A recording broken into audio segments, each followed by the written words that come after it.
went through, that's weird. I wonder why it didn't, well, I guess I forgot section titles.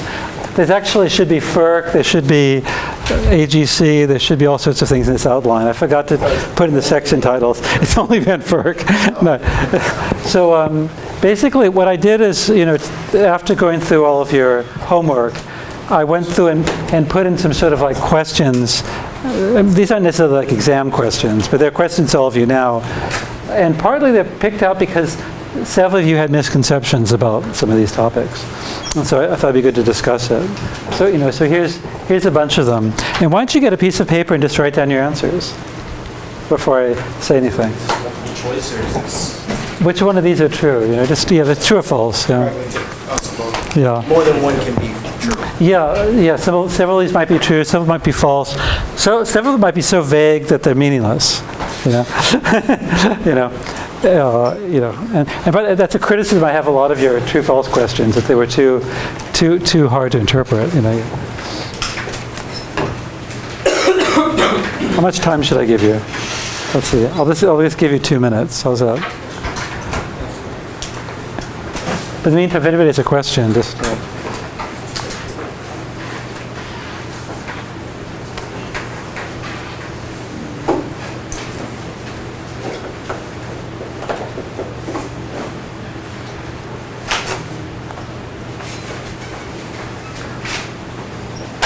I'm finding a mistake in my own question. So this looks fishy then, for good reason. That's badly worded.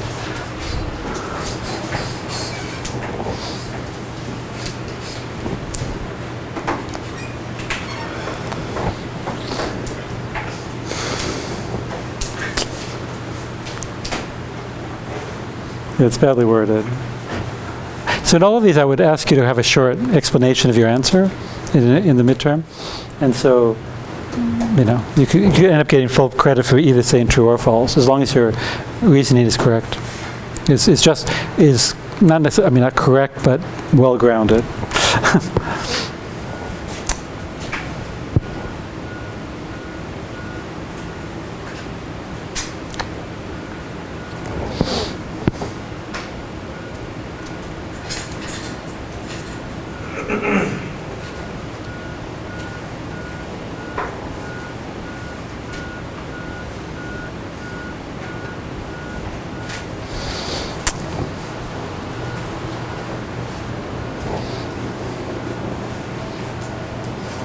Shall I?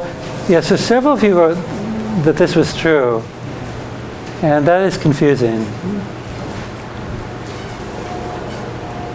And this is I wrote this morning, and I made a mistake here. I wrote here, FERC did not have authority to set prices. What I meant to say was the court agreed that FERC did not have the authority. So that's a typo. So when I write yes, I mean the court agreed with the plaintiffs and said yes, the FERC did not have the authority to set prices. So the lower court, the lower court did strike it down. And so this is all based on state versus federal jurisdiction.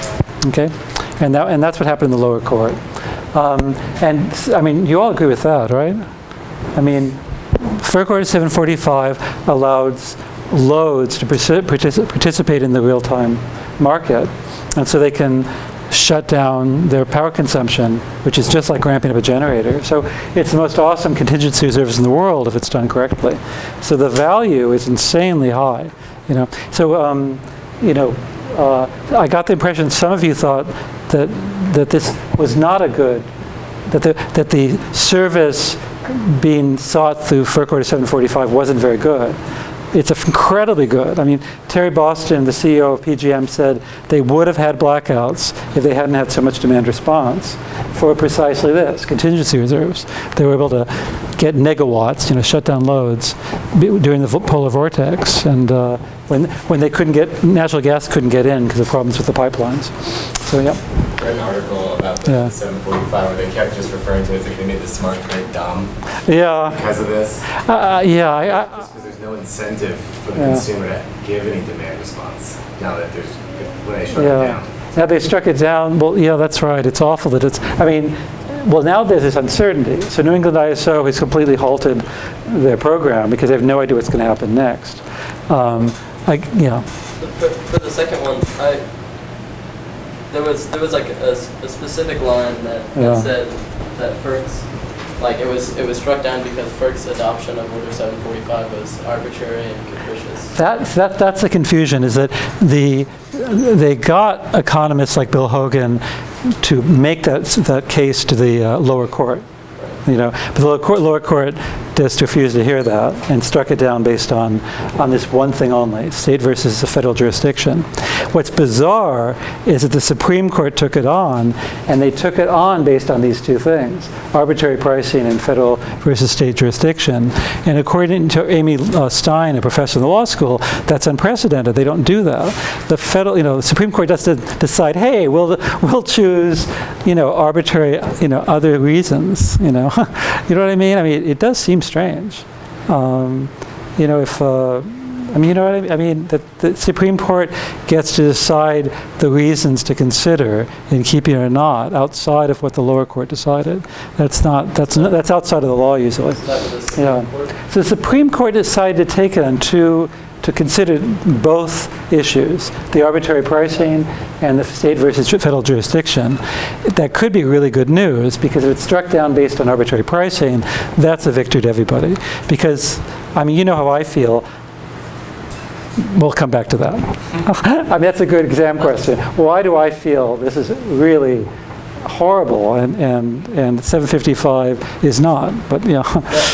So that was like the fact that the Supreme Court took it up as on those two separate points was a good thing. Well, yeah, because it means that maybe it can get struck down based on this. And this is my personal opinion, okay? I really, I backed it up in this course, but I think that was also in the order itself that I read, because if it was taken on only as one, then there was a higher likelihood that it would get taken away altogether, and that was like the worst case scenario.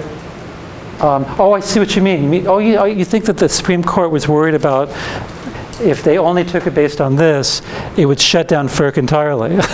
It would limit the Supreme Court too much. Because if you said that 745 was bad just based on state versus federal jurisdiction, it would take away all the authority of FERC. That's, that is a good point. Yeah. But still, it looks like a bit of activism to me. I don't know. Yeah. But so the generation companies and consultants argued this arbitrary pricing rule. Now this thing here, so please know that I'm editorializing a lot in this course. I've given you really good arguments about why I believe this is a really bad way of pricing this resource, and for lots and lots of reasons. I gave you a long list. I can give you more. I think it's insane. Why should FERC tell everyone exactly how to incentivize this product? It's crazy. That really pisses me off that FERC would say the whole country has to provide these exact rules for pricing a product. Different areas of the country would have different resources, different loads, and have different agreements with them. So I think Dick O'Neill really blew it. It's just this obsession with locational marginal prices is how it came about. But the question, So if this was a question on a midterm, which it never would be, because it's too much editorializing, it would be something like present a coherent argument why this could lead to problems. What are potential difficulties of using locational marginal prices to incentivize demand response? Right? And you all know how to answer that? I don't know. And you don't have to agree with me. I'd love it not to agree with me, but. All right, any questions about 745? Yeah. Basically, FERC 745 was that for regulatory people would be paid the locational marginal. Not regulatory, nothing about regulation. That was a confusion many of you had. This is just, that's why I emphasized here like contingency reserves. This is just, it's in the real-time market, So it's load shedding is paid. So if,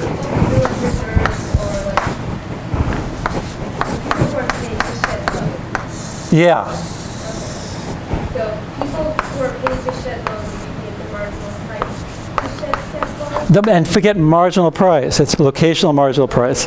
Yeah, locational marginal price. Yeah. So this is another thing that's crazy is that this is their D naught of t, and they shut down.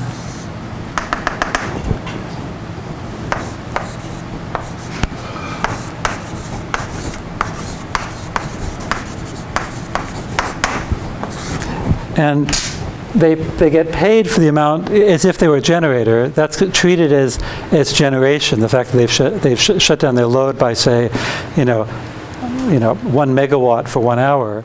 There'll be 1 megawatt hour of energy, and they'll get paid based on the locational marginal price. Another problem is you have to know what they would have done, and that causes all sorts of problems. And that's why it'd be much better for each state to think creatively about how you would do this in an intelligent way. And all the ISOs would come up with their own schemes, and one of them would be the victor. That's what happened with the other order, 755. Everyone tried out different schemes, and PJM sort of won. They came up with a really clever system to make it work. Yeah. Would this be that doing it this way would get the locational marginal price down? Yeah, that's Meyer-Cut nirvana. So I argued that if you did this, as engineers, we could make this work. We could install automated equipment so that people reduce their load when needed, and you'd get rid of contingencies like that, and it means the prices would always be very, very low. I know we could do it as engineers. We could solve this problem. We could regulate the grid really well with the combination of all the resources: generation, batteries, buildings, everything, and Alcoa, manufacturing. And we would do such a good job. We would make the prices completely flat, which is like $25 a megawatt hour in Texas, which is completely anathema. It would kill everyone. Yeah. And be more creative. We could do something. Something. And in some ways, loads are more valuable than generators because they could be so responsive, and so they may actually get paid more. Who knows? I don't. Yeah, but it would be. You'd have to think about this carefully, and so that this wasn't thought carefully. It really. Depends on the bidding process of the generators. Yeah. If the generators bid more than the cost of manufacturing. Yeah. That bid is still. Well, that's a big if. But suppose they bid more than their cost. But look at what happens in practice. The prices go negative all the time. They're very, very low. And periods of calm in Texas, people are dying because the prices of power are so low. It's only when there's some sort of disruption that prices can go up and they can make some money. So it's it's not happening today. They're not able to.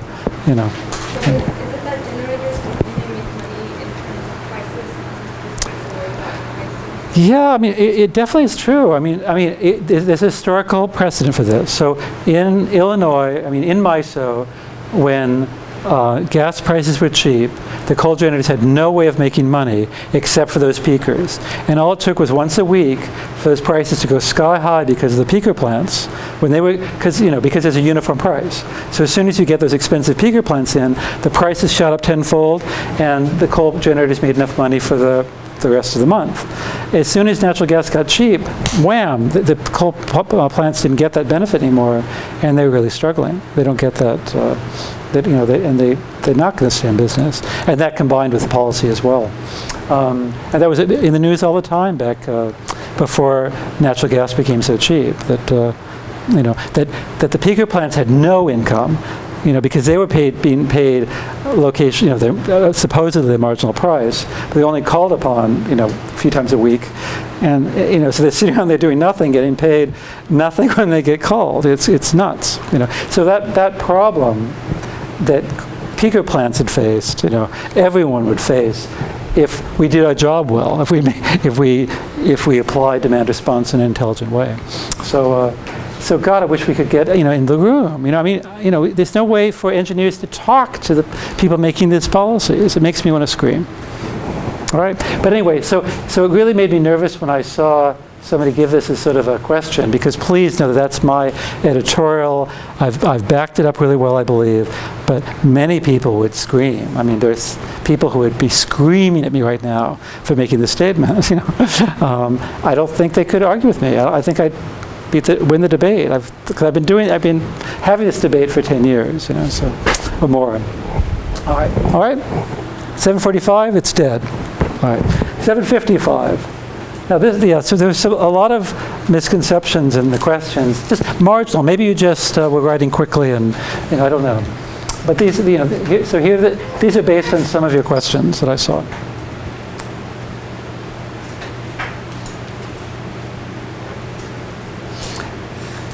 And again, all of these are either nonsensical or true or false or somewhat in the middle, and you'd have to give a short explanation to make it clear.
All right, shall we?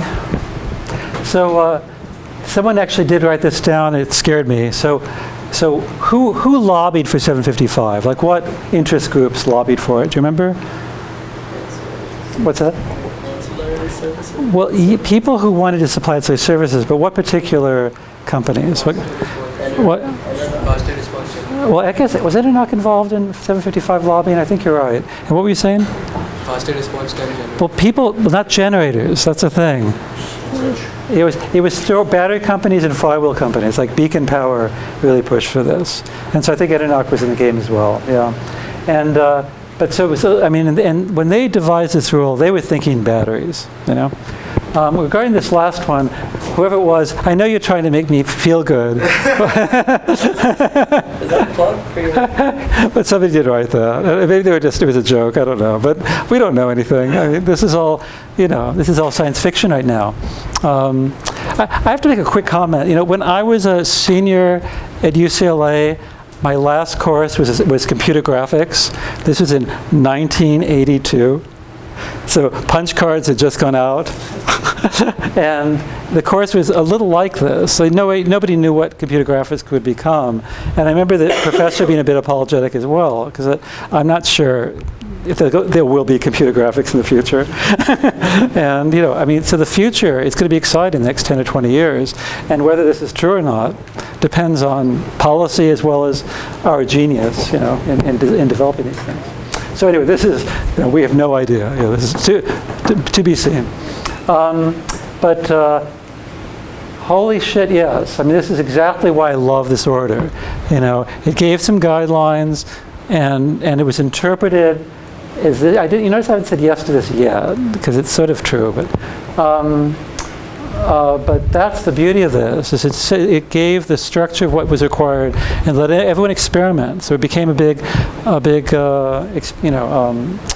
world, US became a test bed.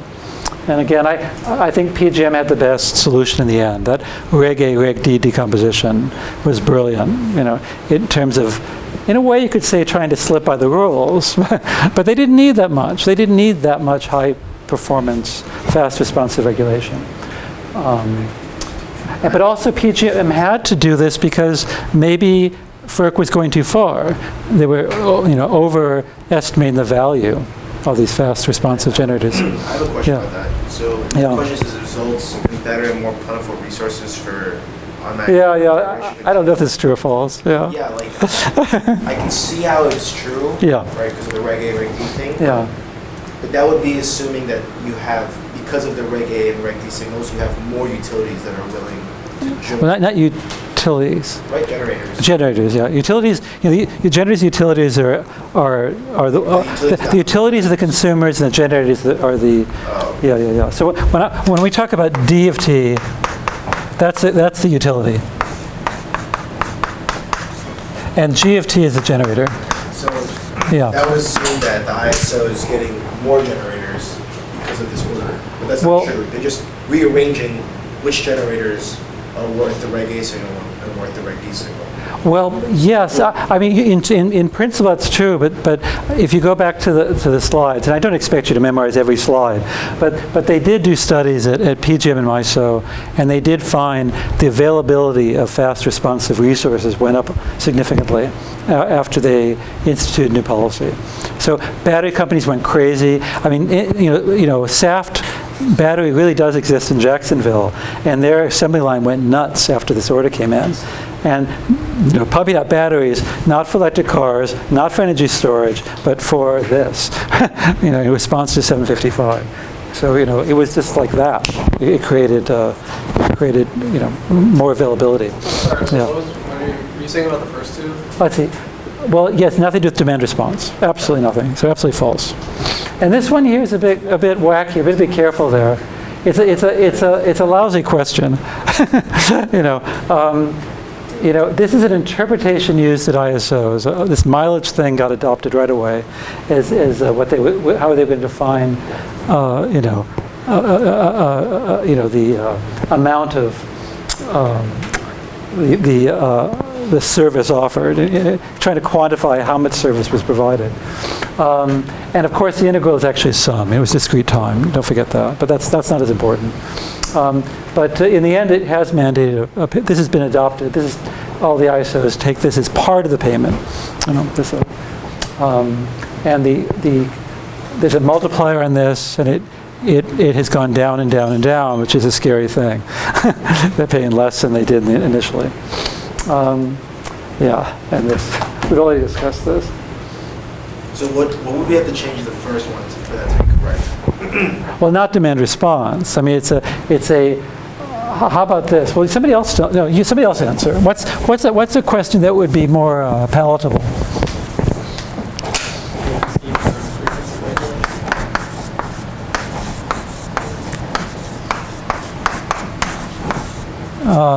Okay, so one answer is, I'll put bullets here, is frequency reg services, or resources, for sure. And that's really what it was designed for. That's the best answer. I mean, it's also, zero energy.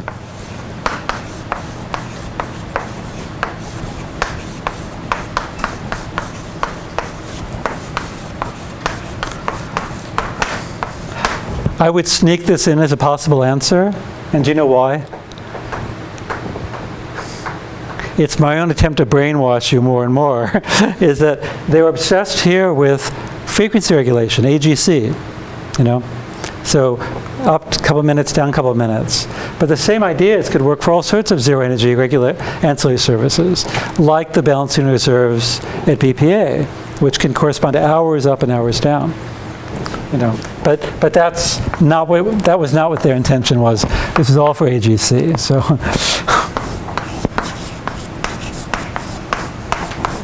this is just, what my dream for the future would be to broaden 755, and it would be awesome. It would just fantastic. Remember you were saying once it was yesterday that balancing reserves at BPA is very unique, or oh no, that's the thing. Is that so in BPA, if you recall, if you look at like 24 hours,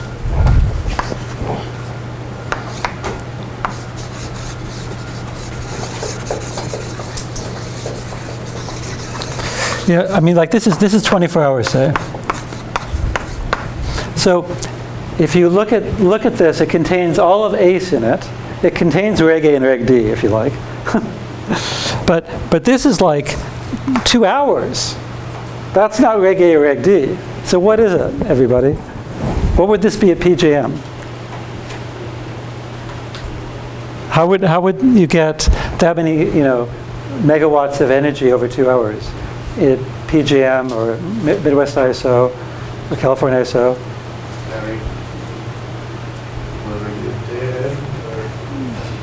Real-time market. So what they do is they pretend that that's a effing energy market. It blows my mind. So in BPA they don't have a real-time market. Instead, they have these balancing reserves, and this deviation, it's not zero energy. If you integrate it over the whole day, it's a megawatt or 2 megawatts. So yeah, there's a bit of energy in it. Big deal. I mean, I'll give them 2 megawatts of energy if they'll keep this wonderful policy.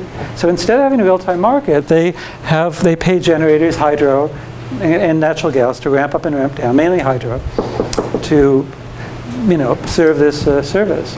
And it would make a lot of sense to come up with some 755 style payment scheme for it.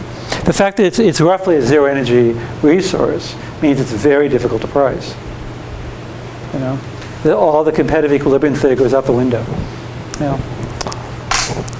having a hard picture. So what is the major difference between paying a generator to go down for 2 hours and having a real-time energy market? Well, because energy, here, if you think about it, there the price is, what is it? Any price is arbitrary. Is it $10,000 there and negative $10,000 there? You're trying to get the generator to follow a signal. You're not trying to, it's nothing to do with energy, And so I've asked Dick O'Neill, the chief economist at FERC, about this, and he says you have to have a real-time market because it's the only way to evaluate the day-ahead market. That's a quote. He says that all the time. But he just doesn't understand the difference between energy and ancillary service. And this could be this is an ancillary service today at BPA. In 2 years it won't be, because these generation companies have lobbied, and now they're going to have an ISO style market. So this is going to be thrown away, and they're going to have it's strange. These balancing reserves are like the lower frequency. Everything. So balancing reserves has everything in it. It's got it's because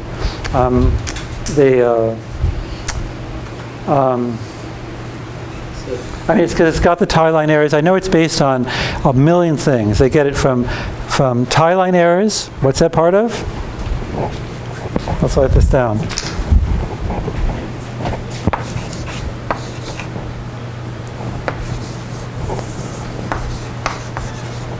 You don't need to know this exam. I'm just writing this down.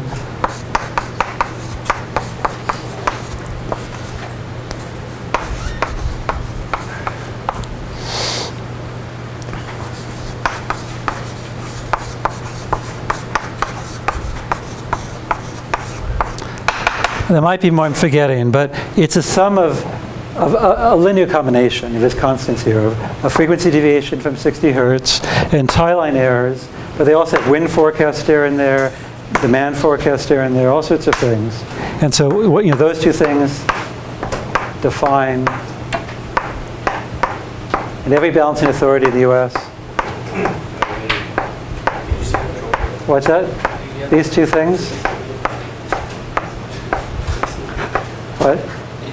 I think I am hearing it. The noise here, ACE, ACE, ACE, ACE, ACE. So this part here is how you would define ACE.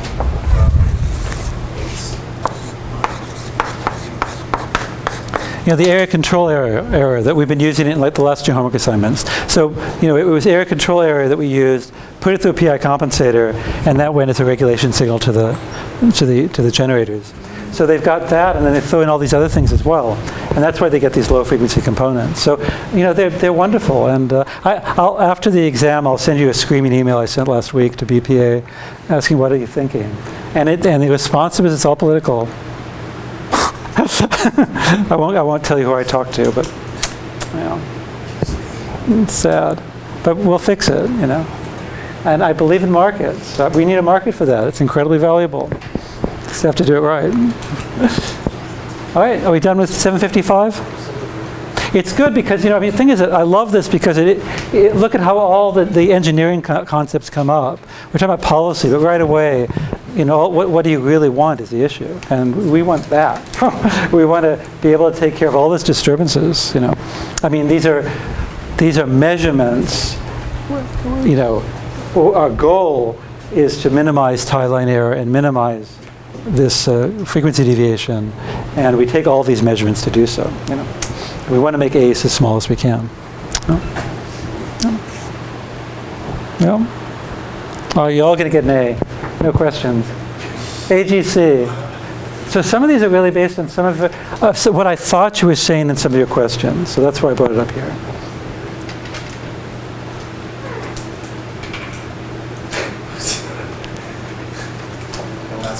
Yeah, I know. That's the joke, yeah. I needed a fourth bullet. I couldn't think of what, yeah. Yeah. I'll make it shorter this time.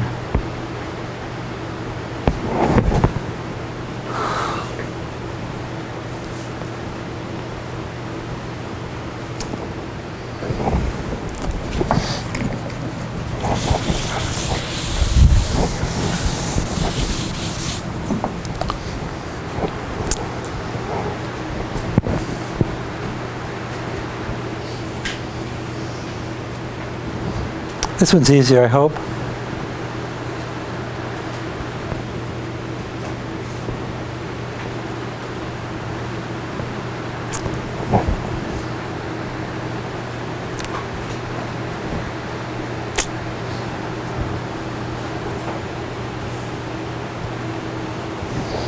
Shall I? Yeah. Yeah.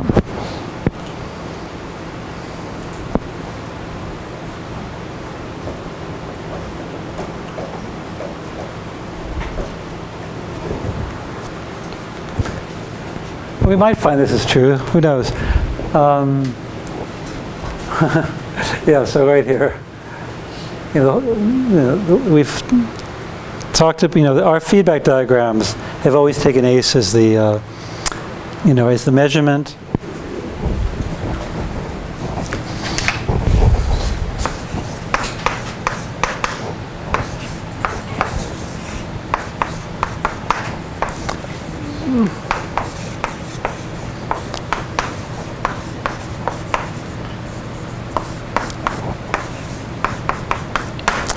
So, you take ACE, you put it through a PI compensator. That's apparently the only thing they ever use. I've never heard of any other option that I'm aware of. And you get a regulation signal, possibly in plural. For example, at PGM, you get a reg A and a reg D signal. So that's the whole point of the last week's lectures. And this was the architecture, right? We had that strange control architecture for governors, and it had this mysterious term rho, and after a while, rho was was from the balancing authority and injected. So this is definitely the architecture of the control in every region of the U.S. today. Is that, you with me? Yeah. And this, God no. So. No,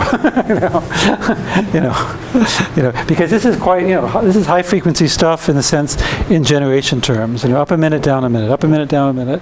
The real-time markets, there's an auction every 5 minutes, every 15 minutes, and then it's, if you win the auction, then 50 minutes later you get to, dump your power. It's a totally different world, although here, it's much clearer how they're related. Where they don't have a real-time market. And again, this, it could be true. I mean, it definitely could be true that this would be the best way to go. Let loads provide AGC instead of generators. I don't see why not. But that's science fiction today. In Denmark, they're dying to do it, for example, and many places. I mean, Edenok would love to do it. They'd love to supply that service. Yeah. All right, so who wants to be a volunteer?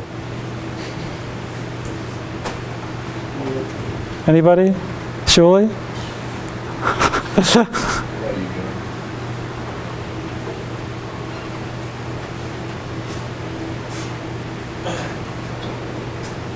but it still says FERC up there. Well, we can see if we have time. How about that? Because there's only 15 minutes or something. Let's come back to this, and also see if there's interest. How's that? Rather than torture you. So you might be asked, what is Drupe? So you note there's no answers here. You have to know what Drupe is, okay? And there's two ways to think about it. There's the architecture of the control scheme used at governors, and the transient point of view. The book mainly talks about statics, which is basically if there's a loaded increase of 100 megawatts, what would the grid frequency settle down to? It's a fictitious question because there's secondary control, right? The governors aren't doing well. Let's come back to that. You said enough. I said enough. Here's a question that would be fun to ask. Compare and contrast the value of batteries versus pumped hydro. Many of you had questions like that for candidate questions, and that's it's useful to think about. I definitely want you to know the difference between P star and lambda star, and this thing here. I might torture you with this. Mainly, why would I ask such a question? I think that's what I say here. Why would I ask you that? That's the main thing. It's like, where does this come up in the course? Why is it important? What does it mean? I wouldn't want an analytical proof this is convex, but I'd want you to be able to explain why you believe it. if this function C is convex. So for each G, that's a convex function of R bar. Somebody asked this question, which I thought was fun. If there's a contingency, what happens? Just to understand the architecture of how you respond to a contingency.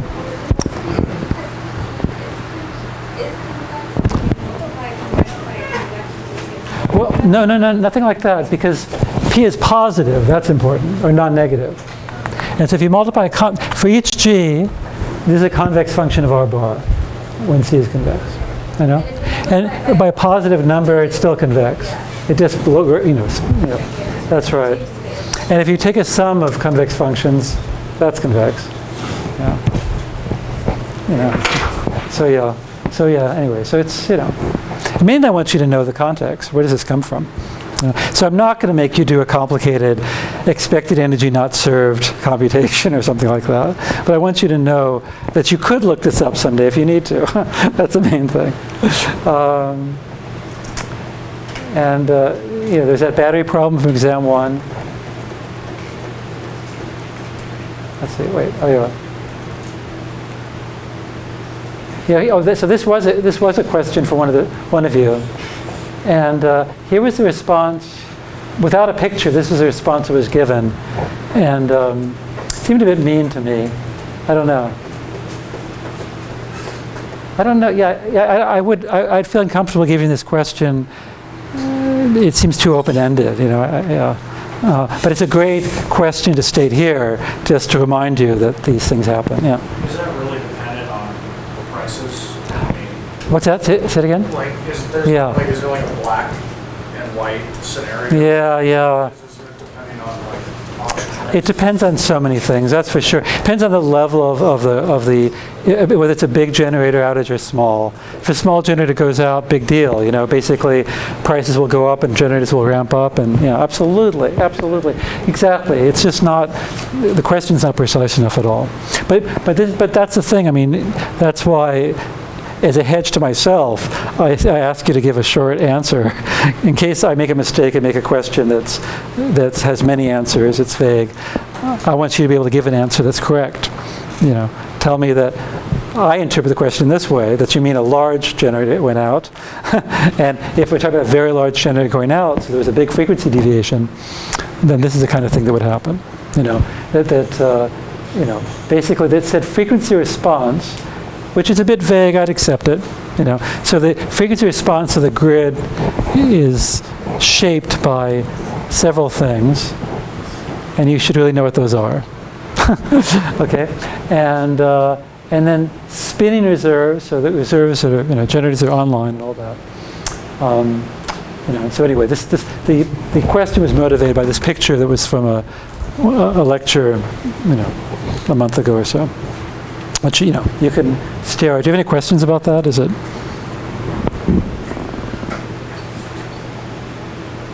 Yeah. And you all know now how, this is just a stylized thing, but, these governors, when they're receiving AGC signals, it's up, down, up, down, up, down. But it's a very different behavior when there's a contingency. They're going to, ramp up their generation output by some percentage, depending on the Droop parameters.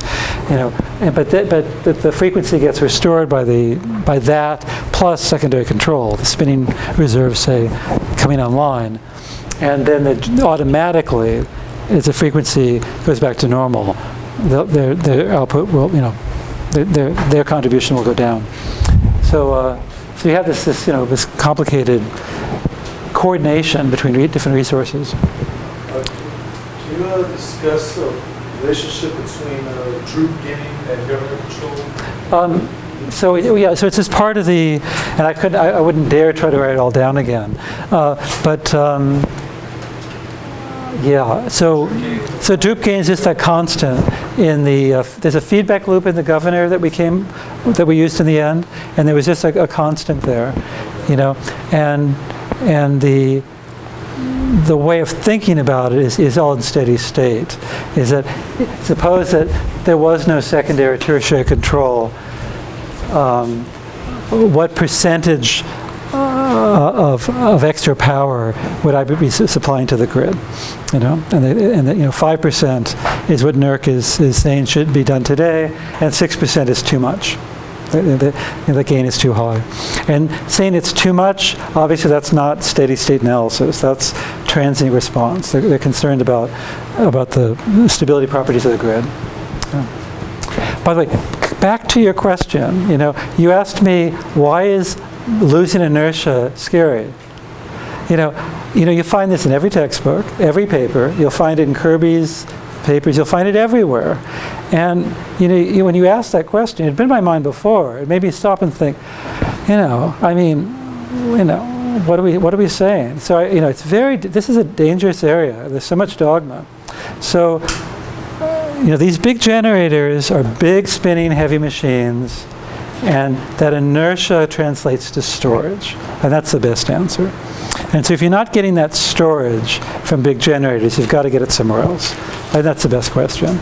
So if we lost all inertia, we would just need new control strategies that would create something like that inertia, because we want to shape the frequency response of the grid. So it's a controllable grid. So it was wonderful you asked that question. It's really the loss of inertia just means we have to rethink resources and control. Isn't it kind of crazy though, because we're just going to be slowly adding no inertia generators throughout the next 50 years. Yeah. It's just going to constantly have to change. And there's no incentive to provide those services. That's what I mean. You would like all sorts of. You need much more of these, what I call these zero energy resources, to provide some sort of storage to replace the inertia from big spinning machines. So that's the thing. That's why engineers have to somehow get this across to policymakers. We need incentives to get ready for this. If we just stick all this wind and solar on without any infrastructure to support it, we're going to cause chaos. It's just, So. Is that it? Yeah.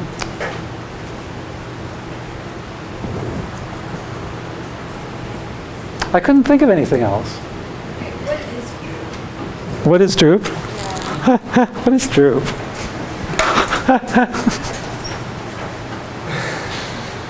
So I couldn't possibly answer that question since I couldn't answer myself.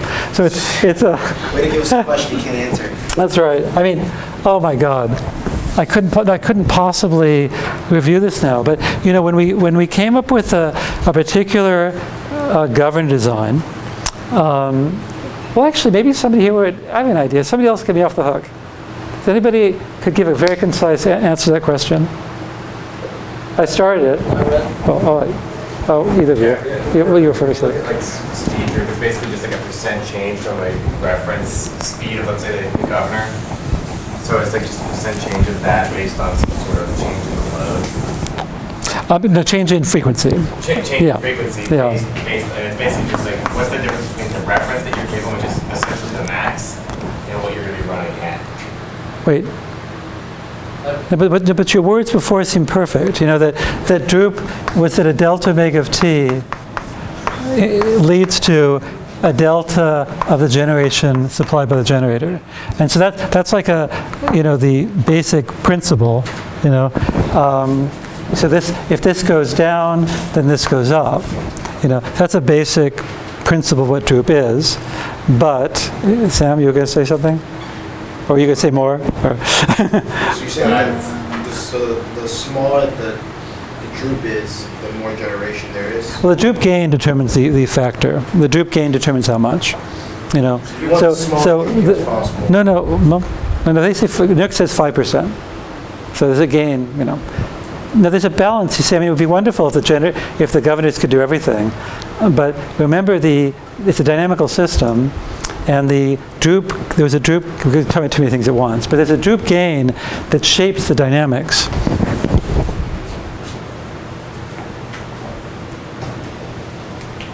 There's a droop gain that was part of our grid transfer function, and it shapes the dynamics. And if you make it really big, you're going to get maybe a really high resonance system or something, get strange dynamics. So there's a dynamical issue which keeps you from making the droop gain too high. High gain feedback is scary. That's a thing, and that's what it ends up being. It's part of a feedback architecture. And so if you have a very large gain here from frequency deviation to generation deviation, that's potentially destabilizing. So that's why you keep it small.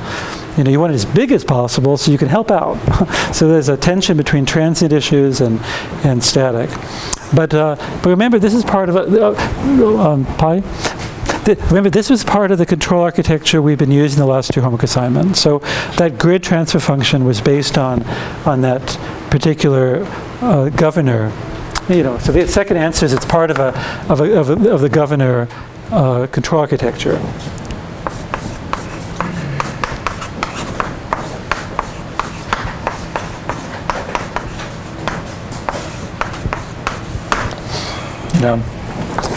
That's it. Yep.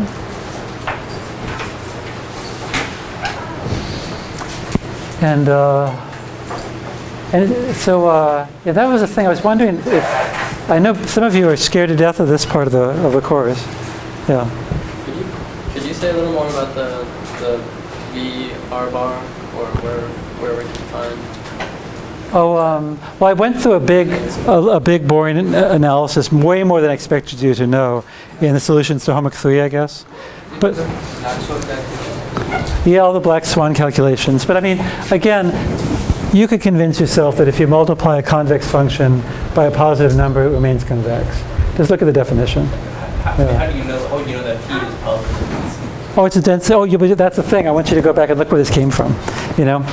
P was they did that bell curve. It's a density for generation. You actually have to go and review that. Yeah. Obviously, again, it's something where any calculation is too much. So it'll be qualitative like that. So it's at 720, right? 720, yeah. No, it's in Larson 330, I believe, right? You've got it in your handout. Larson 330. Yeah.